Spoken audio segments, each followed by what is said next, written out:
Good morning. Today is pajama day. I feel like it's super appropriate to do a book talk right now.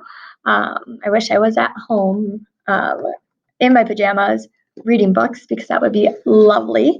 But the second best thing is doing a book talk about a book I was reading this weekend.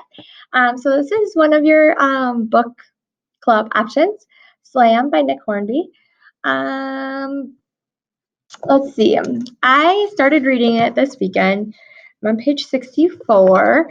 And when I first started reading it, to be honest, it took me a little while. It was like probably page I don't know if it was like maybe 40 before I started really getting into it. So it took me a little while because I kept setting it down this weekend, or I was trying to watch the Packer game and then I get it sucked into the Packer game versus reading this. That's perfectly normal as a reader. You just have to use strategies to keep going because sometimes books get really good, sometimes they don't. I usually try to give them 100 pages. And so I'm really enjoying this book right now. Realistic fiction.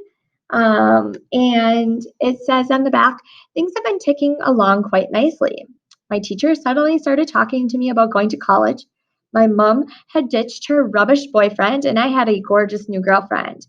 You know that bit in a film when they show couples laughing and holding hands and kissing in lots of different places while a song plays? Alicia and I were like that, except we didn't go to lots of different places. We went to about 3, including Alicia's bedroom. Anyway, it took years for everything to come together like that, and it took 2 seconds to screw it all up.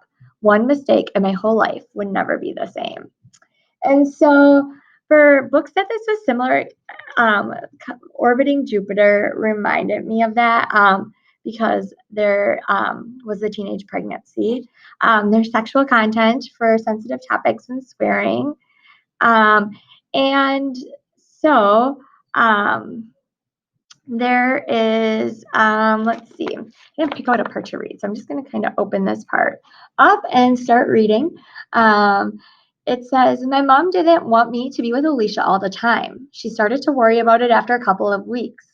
I never told her about the sex, but she knew I was serious and Alicia was serious. And she knew about the dreaming because she could see it with her own eyes. One night I came back late and she was waiting up for me. How about we stay in tomorrow night, watch a DVD, she said. I didn't say anything. Or we go out if you want. I'll take you to Pizza Express. I still didn't say anything. Pizza Express in the cinema? How about that?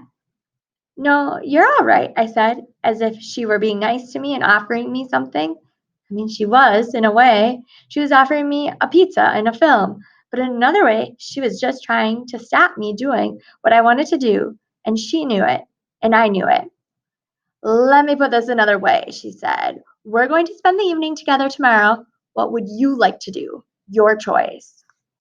So, like I said, it might take a little bit. And the reason why I didn't get into it right away was he's telling all this backstory. And I'm just like, what? I felt like it was like not very detailed and just kind of like, and then this, and then this, and then this. So I was like, the writing's not very good, and it took me a little bit, but definitely getting better now that they're getting more into the actual story and not just kind of listing things off that happened beforehand. So if this book is speaking to you, this might be a good book for your book club. Have a good day.